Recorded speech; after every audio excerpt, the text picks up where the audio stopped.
नमस्कार मंडळी, आम्ही मालवणी या चॅनलवर मनापासून स्वागत आहे। हे बघा, आज मी मस्त अशी छान ग्रेव्ही करून, वेगळ्या पद्धतीत अशी ग्रेव्ही करून मटर मशरूमची भाजी करून दाखवणार आहे। चला तर पाहूया, खूप छान होते। नक्की अशा पद्धतीत करा आणि शेवटपर्यंत व्हिडिओ पहा। हे बघा मंडळी, आपल्याला मटर मशरूम करायचं आहे। त्यासाठी हे मी मटर आहे ना, थोडेसे असे पाण्यामध्ये व्यवस्थित असे उकडून घेतले। जराशे मस्त छान असे शिजले गेले, जेणेकरून भाजी आपली लवकर होते। त्यासाठी मी आधी हे शिजवून घेतले थोडे। आता हे आपल्याला मशरूम मी गरम पाण्यात घालून घेतले। हे बघा, तरी ह्याच्यावरती ही सर्व घाण असते, ती आपल्याला स्वच्छ करायची असते। त्यासाठी आपल्याला हे जे वरचं पापुद्र असतं, हे बघा, हे असं काढून घ्यायचं, जेणेकरून मशरूम आपला एकदम साफ होऊन जातो। साफ झाल्यावर पण आपल्याला ते गरम पाण्यामध्ये घालून नंतरच मग कापून घ्यायचं आहे, जेणेकरून त्याच्यावरची घाण। आणि गरम पाण्यामध्ये मी थोडं मीठ घालून घेतलं, जेणेकरून काय म्हणजे असे किडे मकोडे काय असू शकतात, सांगू शकत नसतं ना। त्याच्यामुळे आपण हे गरम पाण्यामध्ये थोडं मीठ घालून हे असे साफ करून घ्यायचे। बघा, अशा प्रकारे ही सालं काढून घ्यायची।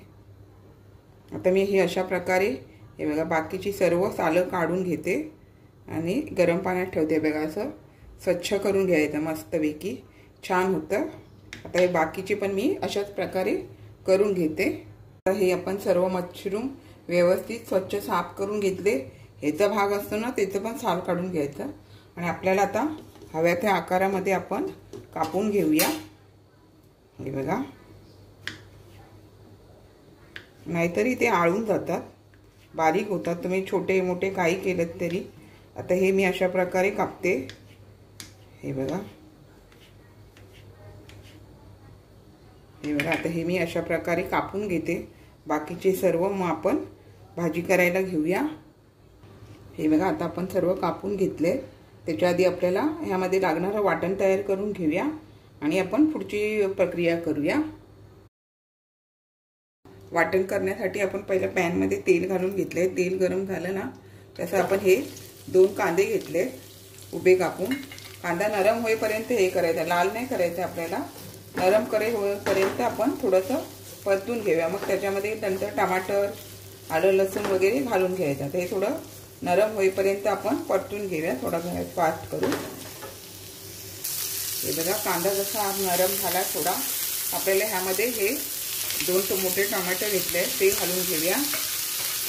छान होते अशा पद्धतीमध्ये तुम्ही भाजी केलात तर ही मटर मशरूमची।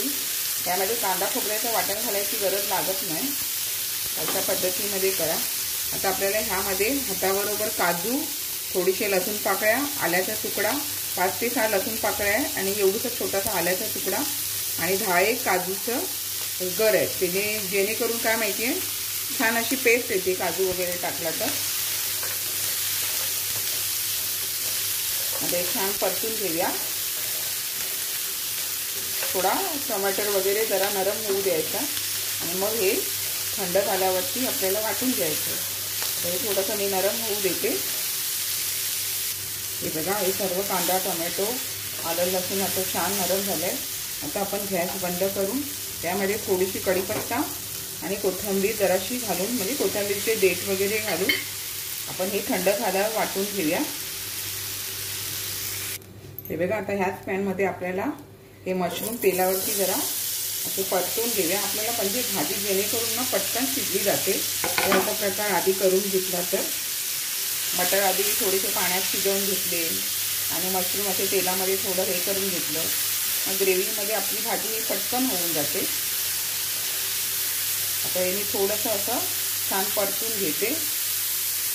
हे बघा, आता आपण हे नरम होईपर्यंत परतून घेतले आणि त्याला जे पाणी सुटलंय ते फेकायचं नाही, ते पण भाजीमध्ये घालून घ्यायचं, कारण हे तेल पण आहे ना, ते भाजीत आपल्याला घालून घ्यायचं। आता हे काढून घेऊन आपण भाजी करायला घेऊया।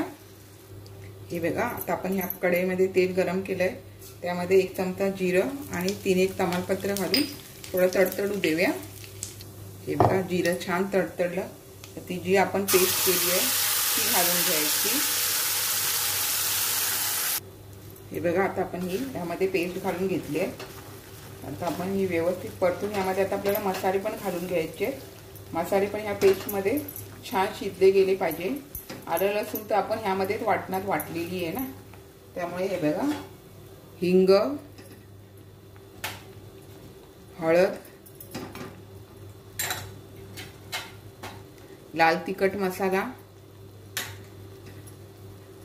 मालवणी मसाला, गरम मसाला, हे बघा आता हे आपण यामध्ये छान असे परतून घेऊया। आणि मसाला हा आपला जळू नये त्यासाठी आपल्याला थोडंसं यामध्ये पाणी घालून मसाले शिजवून घेऊया। वाटणाच्या मिक्सरमध्ये पाणी घालून थोडंसं मसाले शिजवून घेऊया।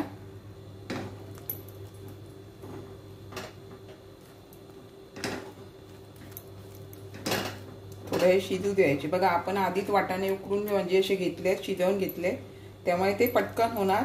आणि मशरूम आपण तेलामध्ये थोडासा फ्राय करून घेतले, त्यामुळे ही भाजी पटकन होणार। आता आपल्याला हे थोडा वेळ शिजू देऊया, थोडा कच्चा पण निघून जाण्यासाठी। हे बघा आता हे सुकत आलंय। आता आपल्याला यामध्ये वाटाणे घालून घेऊया। हे बघा मस्त असे शिजवून घेतले, थंड पाण्यात ठेवले, कलर बघा तसाच राहिला। आता ह्यामध्ये आपल्याला हे मशरूम घालून घेऊया। हे बघा हे तसे शिजवले त्याच पाण्यामध्ये हे घालून घ्यायची, त्याला चव असते, फेकायचं नाही ते पाणी। आता मी छान असं परतून घेते। हे बघा ह्यामध्ये आपल्याला थोडंसं अजून पाणी घालून ते शिजवून घ्यायचं।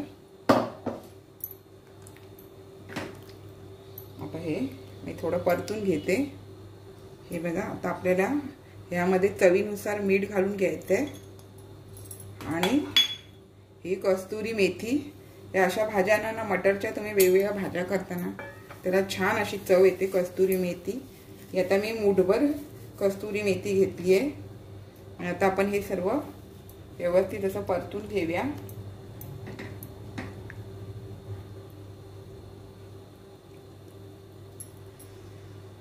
हे बघा आता आपण ही परतून घेतले, तर थोडा मीडियम गॅस करून ही भाजी आता शिजू देऊया। हे बघा आता थोडा वेळ छान अशी आपली ही मटर मशरूमची भाजी होत आली। या ग्रेव्हीबरोबर मस्त चपाती, भाकरी, रोटी छान लागते।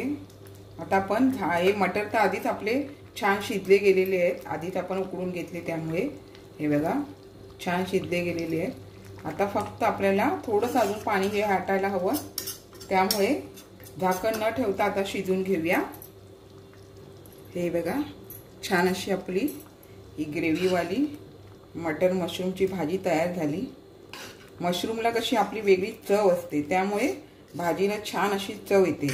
आणि अजून चवदार करण्यासाठी आपण त्यामध्ये हे असं वेगळ्या प्रकारचे वाटणं आणि कस्तुरी मेथी मसाले असं करून हे भाजीला छान अशी चव आणू शकतो। आता ही आपली भाजी छान अशी तयार झालेली आहे। आणि थंड झाली की अजून सुकून जाते थोडीशी, त्यामुळे गॅस बंद करायचं, कारण आपले मटर पण शिजलेले आहेत, मशरूम पण आपण मस्त फ्राय करून शिजवून घेतलेले होते। तर गॅस बंद करून घेऊया आणि कोथिंबीर घालून घेऊया। हे बघा आपण ह्यामध्ये कोथिंबीर घालून घेऊया। नक्की अशा वाटणामध्ये ही मटर मशरूमची भाजी करून बघा, छान होते। हे बघा मंडळी छान अशी आपली सुंदर चविष्ट मटर मशरूमची भाजी तयार झालेली आहे। अशाच नवनवीन रेसिपी किंवा इतर व्हिडिओसहित मी आपणास भेटतच राहीन। आपण माझ्या चॅनलला लाईक, शेअर, सबस्क्राईब करायला विसरू नका। चला तर आता इथेच थांबते। मस्त खा, स्वस्त राहा। आपण माझे व्हिडिओ पूर्ण पाहता त्याबद्दल मनापासून खूप खूप धन्यवाद।